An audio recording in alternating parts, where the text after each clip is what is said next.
Welcome to Leading the Way podcast, where you'll learn neuroscience-backed ways to lead more effectively and have more fun at work with what you already have.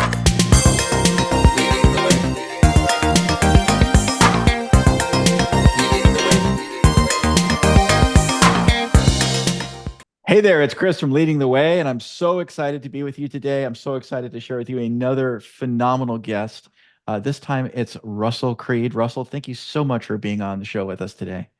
Chris, I appreciate you having me here, and I'm excited to be with you. I appreciate you as a dear friend and a entrepreneur and a guy who's doing all kinds of amazing things in this world. And I've been watching your journey and just glad to be part of that and support you in that process. Oh my goodness, that's so kind of you. Well, before we dive in, Russell, not everyone knows who the heck you are, so I always like to open with that so folks know the brilliant person they're chatting with here or listening to. So my friend Russell here runs, and he's a founder of something called Invictus Life Coaching. And he helps high achieving leaders get unstuck, refocused, and fired up to write their next chapter. Through targeted one-on-one coaching, his inspired group programs, and life-changing adventure retreats, which are awesome, I'm sure we'll talk about, he empowers leaders to create an unconquerable mindset and live a life of purpose. Now, Russell was an executive himself for quite some time. He's held positions of Chief Innovation Officer, Chief Actuary.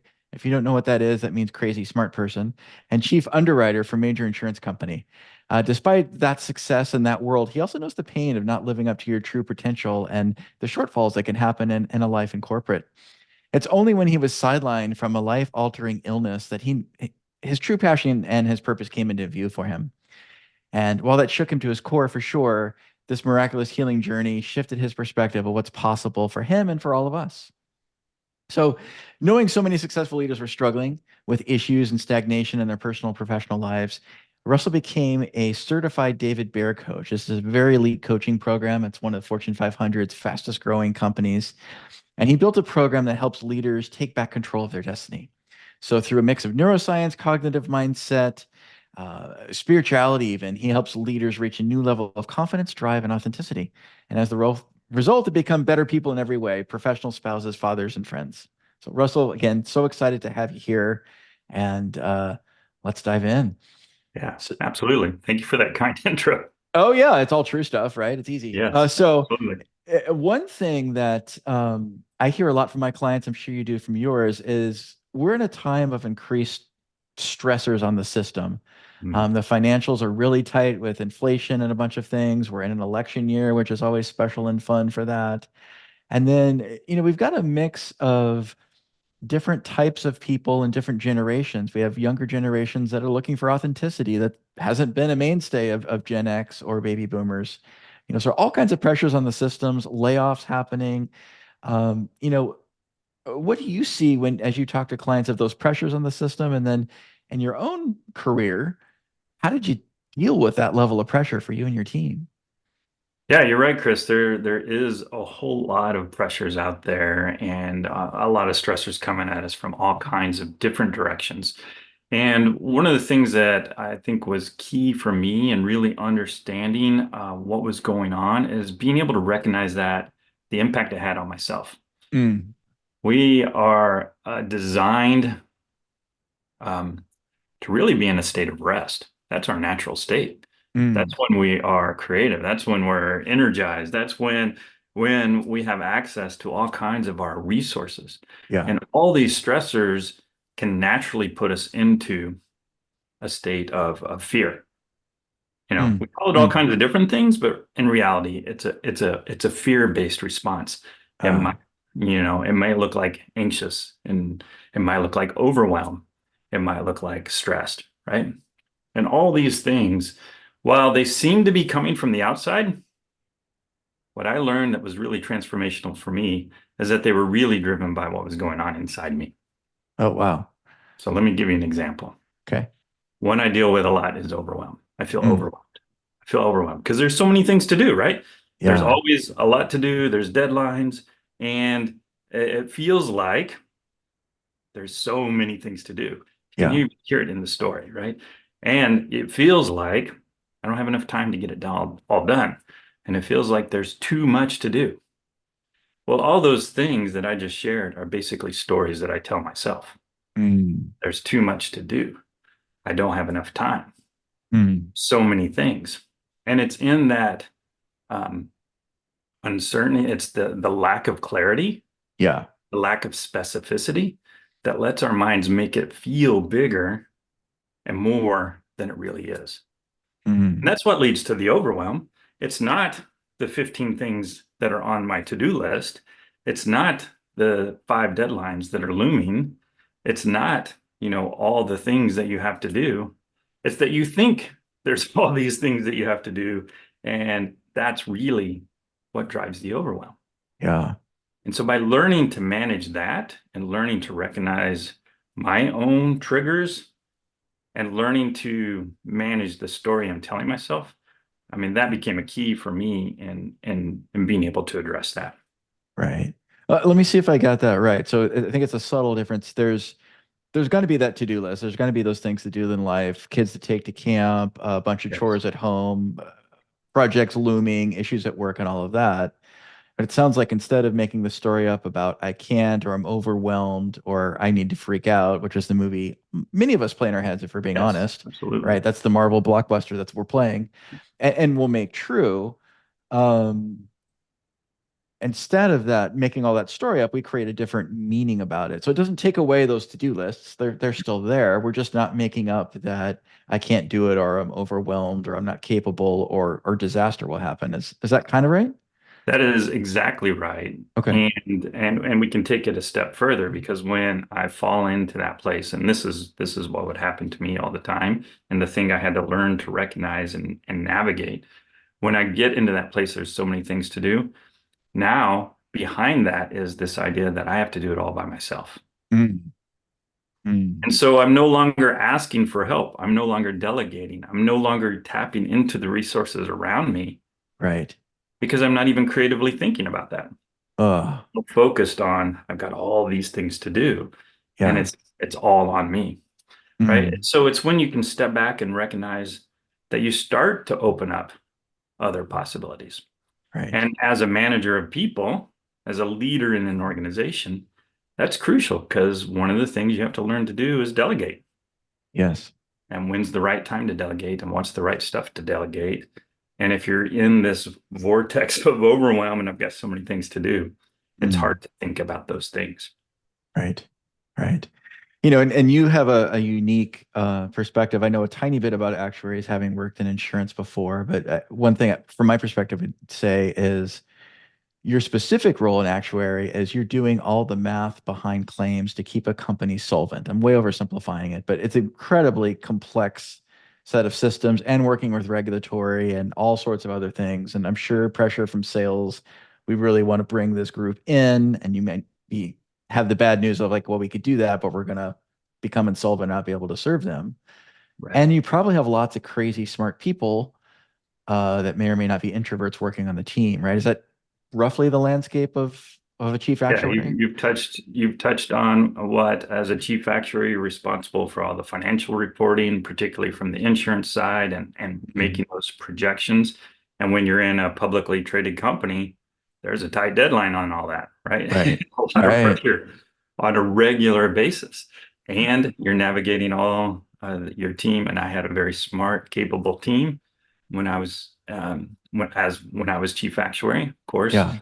and you're dealing with multiple projects, trying to utilize the data and information that you have. So a lot of data science involved, and in fact, much of the conversation today around AI, many of those AI tools, actuaries have been using the foundation of those tools for years. Right. It's the neural networks and all the data, uh, the Machine learning and all machine that. learning, thank you, Yeah. and all those Yeah. sort of things are Right. just part of the toolbox.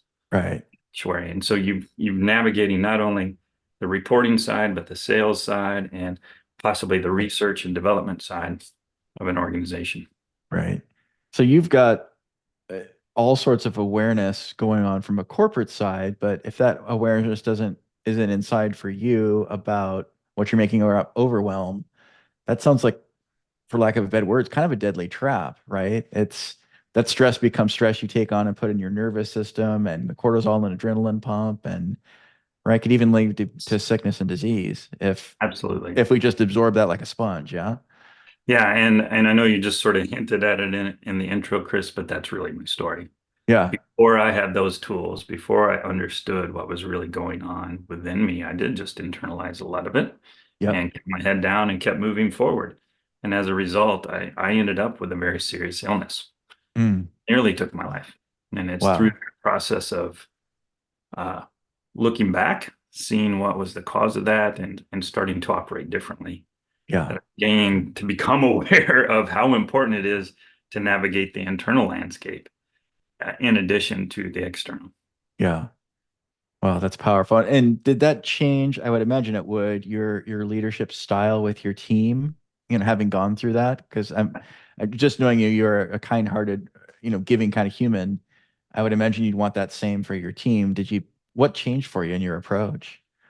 Yeah, so a big awareness change for me and a lot of compassion developed in me. Mhm. Like many leaders, I believe, I was really good at my job of being an actuary. And because you're good at your job, you become now the leader of other people. And Right, nobody really teaches you how to be a leader, right. right? It's just like, oh, now you can manage people. Um, and so I was an actuary managing people Yeah, before.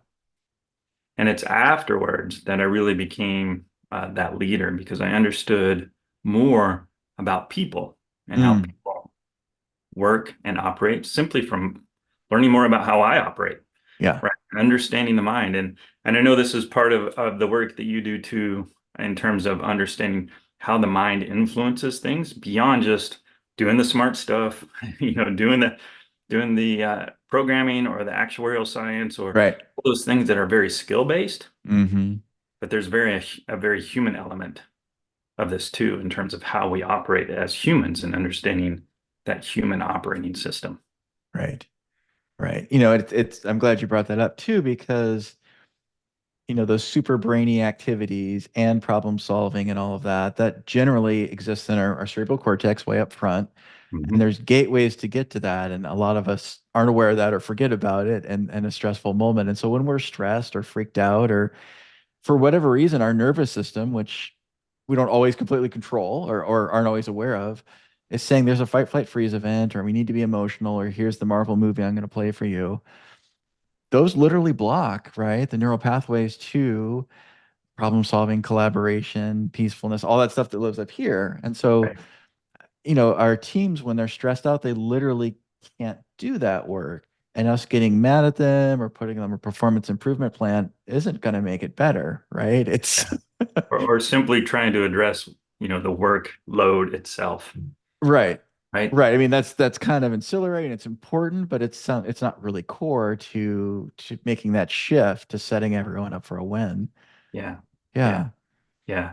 So I think an important part that become part of my development is being able to recognize those signs in my Right. team Right. so that I could step in and help them address the real problem, Absolutely. And which as was go how they ahead. were thinking about the problem. That's right. It's Right. like and my technique, the thing that works for me a lot and I would share a lot and it seems to help a lot is simply get it out on paper, right? Mm, Instead of having the story of I have so many things to do, right. when you write them all out and you list them down and you realize, oh, I only have six things that I have to do. And then the Right. story changes. And six Right. feels way more doable than so many. Right. And then you put your deadlines on them. Oh, well, I don't have, there's time between them. And you put your time estimate on each of those things. So it's like getting very detailed, which I think, I know in the computer science world, this is how you run projects, Sure. right? But it's not everyone's trained in the agile approach Right. to things. And when we can apply that to all our work and get very specific on those details, it takes away that overwhelm because now you have Right. a plan. Now you know what's due when. You don't have to worry about the things that aren't due now. Yeah. It's not part of the plan right now. And you free up all those resources. No, I love that. I love too that you said just writing it down. That can be something that's so easy to forget as humans, but when we let our brains package something up, it doesn't have hold on us anymore, So even if it's not a to-do thing, but like I'm freaked out about making this deadline and writing that down and giving it identity in a package, it's like, okay, now I don't have to like continually obsess over it Right, and right, have it right. take up like the precious energy that we've got. Yeah, it's such a simple and such a powerful thing. The other about writing it down is, are we being really realistic with what's on our plate? Like we've got Mhm. this creative output, which is brilliant and lovely, but and we're limitless in our capabilities of doing things, and maybe 17 things at once is 16 too many, right? Right, right. But now you're in a position to have a logical and reasonable conversation around it. Right. Right. 100%. I've got all these things to do. It's I have these things to do, and my estimate is this many hours, and Yeah. I've got this many hours to work with. Where do we put the priorities? Love it. Love Right. it. Versus I'm freaked out. I don't know what to do. Of like, I'm freaked out and I have these five things and I need help with these three. Like that's Yeah. something that we can work on and solve together versus, Yes. well, we can get a lot of love and empathy and actually help the I'm just freaked out part. That's hard to action on from just Right. a pure workflow thing. Right. Right. Right. For anyone, right? It's challenging. Oh, I love Yeah. that. Yeah. Um, Tell me a little bit more. I know you're a believer in leading through connection, with your Yes. team and with others. Tell me what that means a bit more. What it means is recognizing that everyone is human first Mm. and that we are employees, workers, collaborators second. Okay. And so that's as you keep that in mind, right? Having empathy for others, understanding, trying to understand and be where they are at, Yeah. is an important skill to develop. And through that, you create relationships, you create connection. It's not just a transactional relationship. Right. You learn to really listen. And I think one of the challenges um, that's often in leadership training is we teach people how to listen to the words Mm. so that we can hear what they're saying. Yeah. We don't really hear what they're saying. And what I mean Right. by that is there's a skill to getting in someone else's world. It's not Mm. only what they say, it's understand what they're feeling Mm. and it's understanding what they're committed to. And when you Right. can get all three of those from the interaction and be able to share with them that I'm really in your world, that connection becomes strong. So powerful. So powerful. I mean, I love how you said too, really get to know who they are, because for the longest time we've had this illusion and really still do, that we're either in farming where we're working 12 hours a day, and yes, farmers do that because that's also their life. Right. And have a huge admiration for farmers, not trying to make fun of them at all here. Or we're all doing assembly line, right? We're Laverne and Shirley putting caps on a bottle, and we treat our talent that way, and like it's livestock or something else, right? Instead of how you so eloquently said, like treat them as humans. Um, it's interesting because some of the folks I coach can have a mindset of, if we do that, they'll be lazy and get away with stuff, and we're not counselors, like all that noise. I know you've heard it too. I've heard it too. Yes. But the reality of when we do it is very different. And I'm curious what differences you've seen when you set people up for a win and really, meet them where they're at as humans first. Have you seen different work behaviors? Yes. I believe that everyone wants to do their best. And so I Yeah. come at it from that perspective instead of people are looking for you to take advantage of Right. you. Right. And if you look inside, I mean, why are we here right now, Chris? Because you want to do your best and 100%. provide, you want to provide value in the world. Right. That is a core component of what it means to be human. Yeah. And especially in the professional world, if you're there, you're a professional, you've invested, hundreds, possibly thousands of hours in your Mm. development in a skill set. Mm. You didn't do that to sit back and be lazy. You Right. want you want to contribute. And Right. so if we can create pathways for people to demonstrate and share their greatness and acknowledge them for that, they're going to step into that, Right. right? And if we think they're lazy and we got to monitor all the time, well, they're going to feel threatened, and they're going to feel Right. like, Big Brother's watching, and I've just got to Right. pretend like I am staying busy all the time.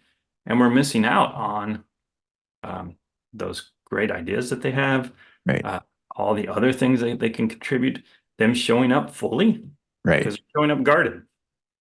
Right. Yeah. When a team shows up fully and connected, magic happens. Oh, They're going to 100%. do things, right? They're going to innovate, Yeah. and they're going to work even harder, and they're going to support each other in the process.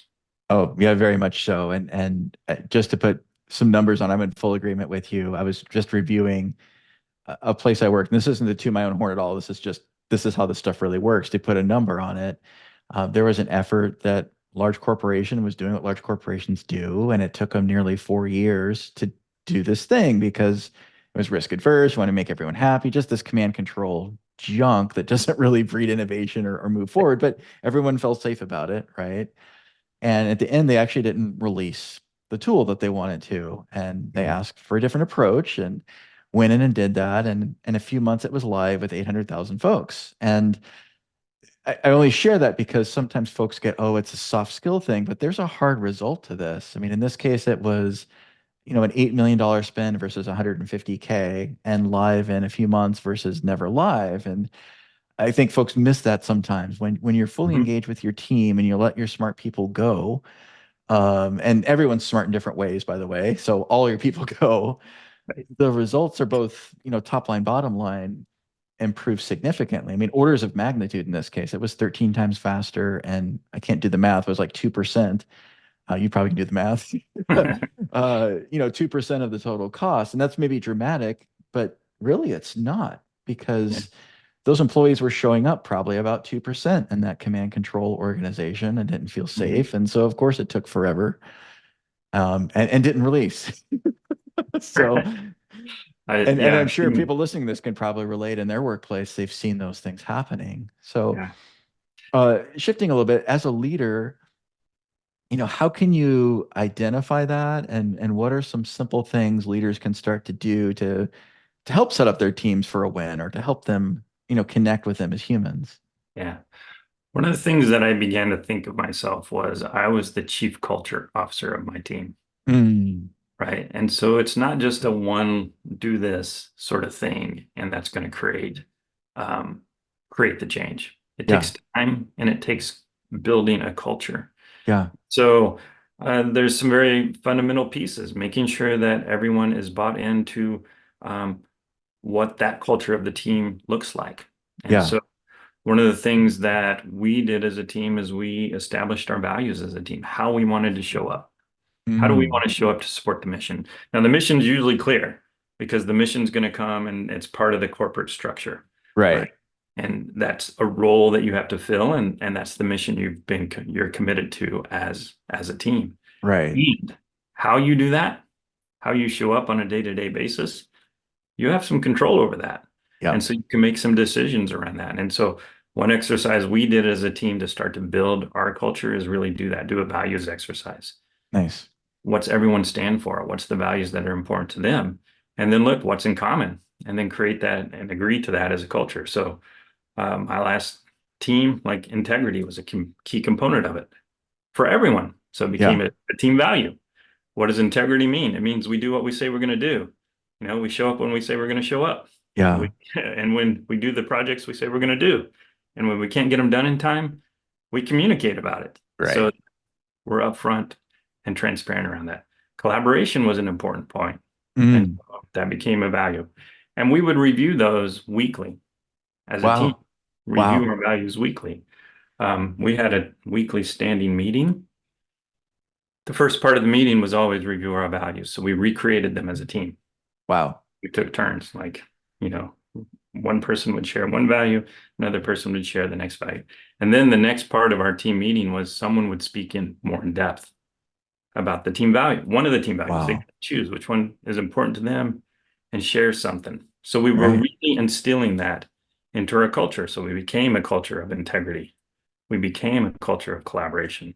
We became a culture of always looking for things to improve. Right. That's who we decided to become. It's right? so powerful. It's so powerful from the bottom up because then people are living it and doing it versus something that's painted on the wall or slapped on a website, you know. Yeah. And I love how you said too, the company's got its vision, mission, goals it's want to get, but you've got a lot of choice and you took just how to take it and like how we choose to get there and be authentic in it versus honestly pretending. I don't know another way to say it, but folks will kind Right. of pretend to show up that way whereas you're weekly reviewing it and weekly talking into it. Um, did it ever, I'm sure it did given the kind of culture you're describing, but I'm guessing some of those values might have shifted or the meaning about them shifted over time as people got into it. It definitely deepened. I would put it that way. We Okay. deepened Okay. and we understood them in greater detail. And part of our meetings also was taking time to acknowledge people who were living out our values. Nice. You got to see them. And as everyone brought their lens of Yeah. what that value meant as part of, we called it a leadership training moment. Yeah. I always thought as a leader, my job is also to train other leaders. I Right. always be working towards finding the next person to take over what I'm doing, Right. right? So I wanted to build that into our team culture. And so yeah, as we talked about that leader moment, it became deeper and deeper. One of our values is we love insurance, Okay. right? Which yes, in some form it's sort of superimposed in the beginning Yeah. because you can like, oh well, insurance, who loves insurance? But as we talked about it and discussed it and Right. really got to see and understand our role in the insurance world and how insurance impacts the world at large, and really what Right. it meant to love insurance, that love grew and it became deeper. Wow. It's so powerful. And I mean this with all the respect, but a lot of folks might look at an actuary organization as pretty dry, right? A bunch of Yes. mathematicians and finance folks. And yet here's a culture where it's about understanding and coming from the heart and being genuine and people being really engaged and something some folks might just see as a pure like left brain play, right? And I know that's not a fair assumption, but it probably exists out there. People probably can think different things about computer science, same sort of thing, right? A bunch of nerds in a room or whatever, right? But um, that's amazing because that gives, I think, a great model. Like, regardless of what you're doing, how dry it is or isn't, you can lead with these skills and connect with people because you're still ultimately dealing with those people Yes. as your core Right. asset, for lack of a better word. Yeah, We're humans first. yeah, that's Yeah. great. And then I can only imagine that that's a very different experience than what you described before and the other 70% of your life, right? You don't have to come home with the dump truck and here's all the crappy things that happen at work today. Let me tell you, spouse and kids, right? Which is just Yes. continuing the noise. I'm guessing you saw shifts and your team saw shifts there as well. Yeah. And that again, we're all human. And so we still get Sure, stuck in those cycles. And there are times I come home and unfortunately dump on my wife about what went on, sure, right? And more often than not, we are in a space of collaboration, in a space of engagement, in a space of excitement around what could very conceivably be a boring, dull uh, role to play, right? sure. Yeah. Well, and again, I mean, no disparaging by it because without actuaries, just about every insurance company would become insolvent. And Yes. if we think it's bad Yeah. now, it would be considerably worse Right. very quickly. So, and it's one of those jobs that, if it's done right, people maybe don't notice, but when it's done wrong or for whatever reason, lack of a better word, it's very noticeable. It's very disruptive to everything. And so I love that your values were integrity. So that's huge. Loving insurance, so loving the art and science of that. That's really powerful. And then it came from the team. So if someone left, find another job, go on leave, things happen, you've got like it's a lot stronger than that painting on the wall Right. or website or beginning of the year marketing comes in and we believe in this. Yay. Yeah. Uh, Right. those things just don't stick, right? Yeah. Yeah. Nice. And every job is important. That's why it's there.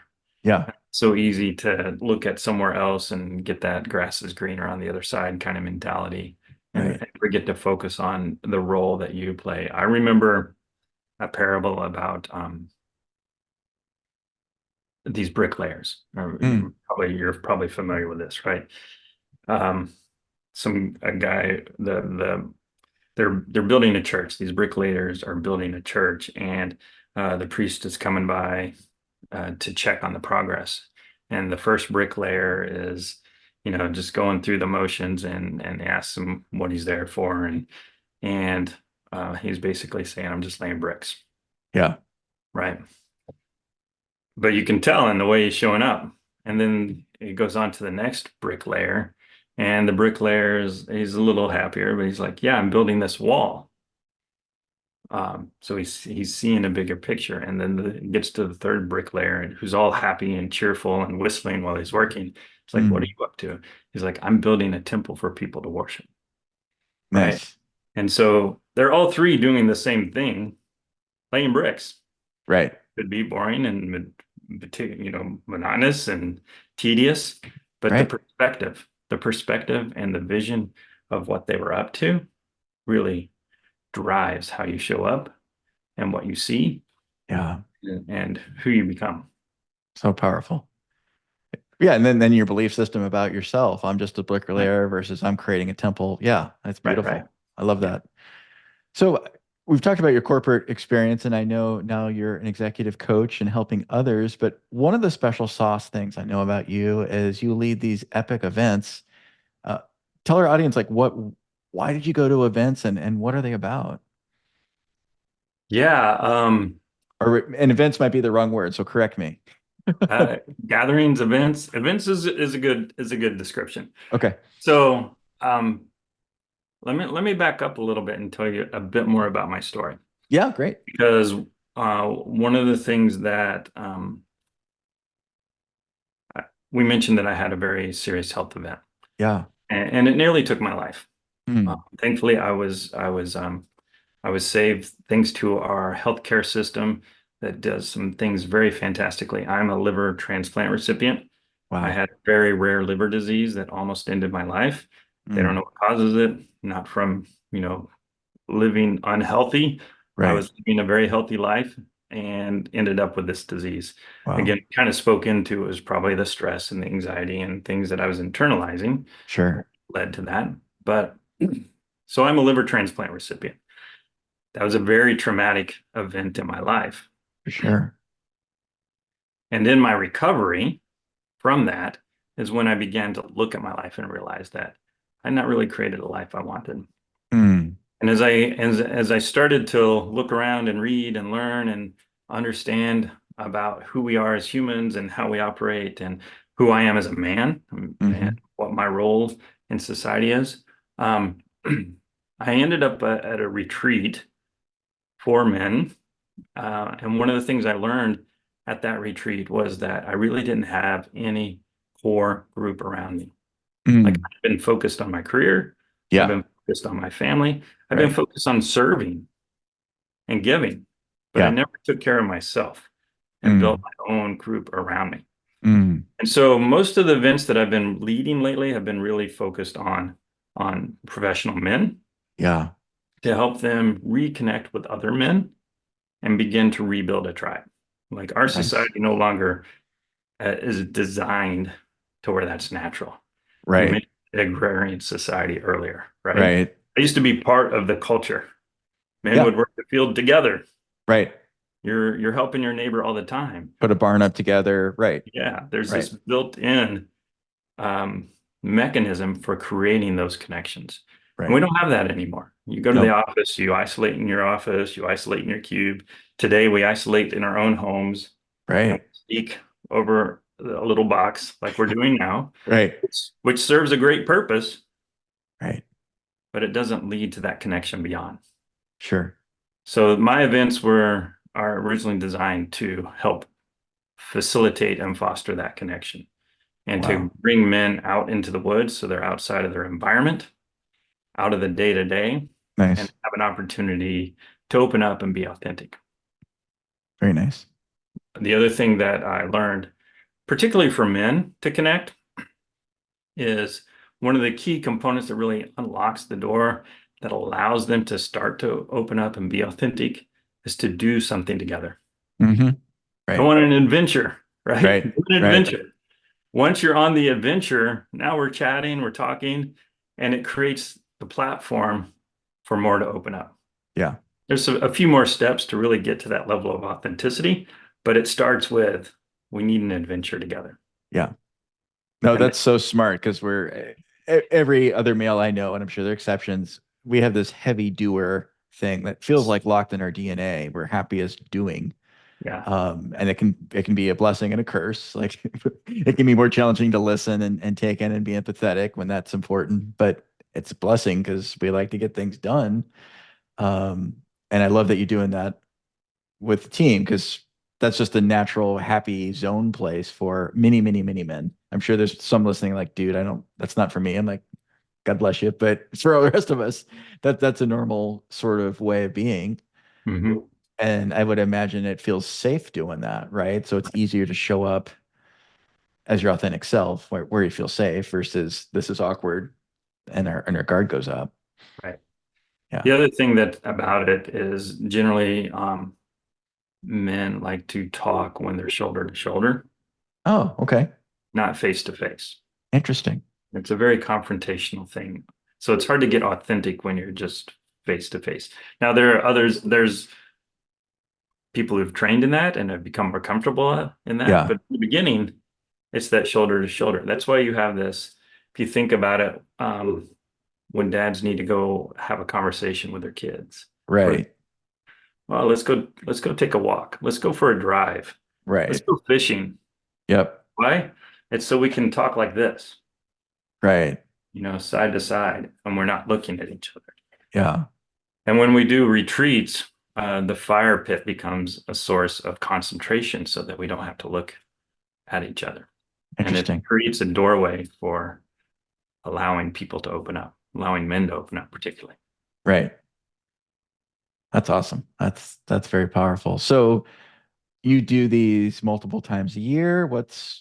How does that work? Yeah, there are a few planned right now, coming up in the next couple months. We have a couple backpacking events that are on the calendar. There's also a Mississippi River event that will be on the calendar, Nice. and all those are on my website, and you can access those And we'll there. make sure to put those in the show notes. And I'm just curious too, when you talk adventure, not everyone listening is in the best health of their life, perhaps. Is this Yes. any limitations there or kind of a fit for just about anyone? Mostly everyone. I mean, there can be things. This is not it's not a gogi or Right, right. a go ruck or one of these extreme fitness Go challenges. climb No, K2. Right. yeah, that's Yeah. not what I'm talking about. Right. And there's definitely a place for that, right? Um, Absolutely. but what I create and lead are more accessible and designed for the connection component, not to see how far we can push ourselves physically. Again, there's Nice. a great place for that. Um, and there's a much needed component for us just to connect. Nice. Nice. It's so powerful. And again, folks, it'll be in the show notes. So as you're on the treadmill or driving or whatever, don't get in an accident. It's here for you to find later. Definitely want you to check that out. The other is I know, you're an executive one-to-one coach as well. Tell us a little bit more sort of the ideal person that you serve. I know it's always wider than that, but what does that person look like and what sort of things do you help them transform? Yeah, it is really a leader whose intention is to become a better, more humanistic leader, Mm, purpose driven, one who can connect to their team and believes in that. And so it's really about a lot of that inner work, yeah. understanding how they operate, what's going on in their machinery. Okay. And as they learn to unpack their machinery, I say machinery, I call it the human operating system, Yeah. what drives us, then and that gives them the capacity to see it in others. So they become better leaders. They become better partners. They Right. become better parents. Right. through all that process. That's great. It's so powerful. And so, I mean, if you are listening and are stuck, you're hearing two people that have been stuck before and been executives before, and you don't have to be for sure.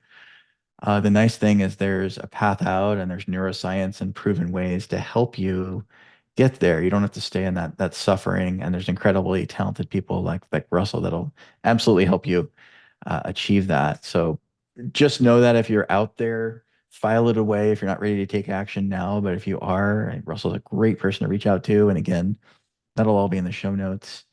Before we close out today, Russell, I always love to ask my guests, what's something you're grateful or thankful for today?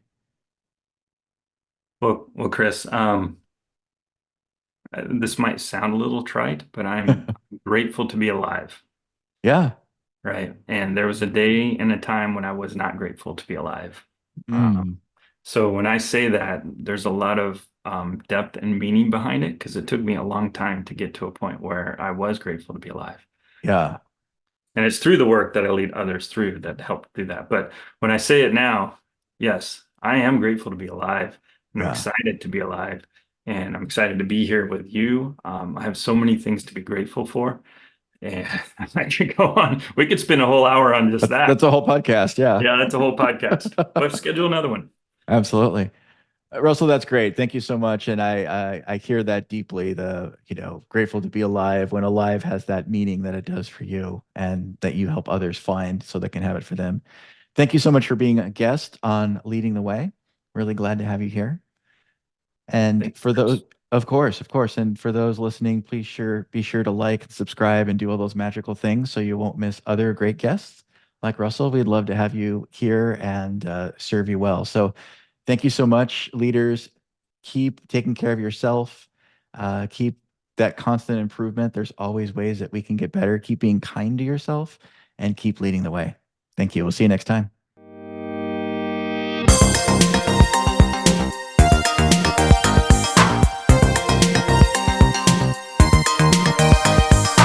Thank you for listening to Leading the Way podcast. Be sure to like and subscribe so you won't miss other great episodes like this one. And if you're ready for more in your workplace, be sure to go to aintent.com. You'll find lots of free tools, assessments, and ways to engage directly with us to get your own epic results. We'll see you there.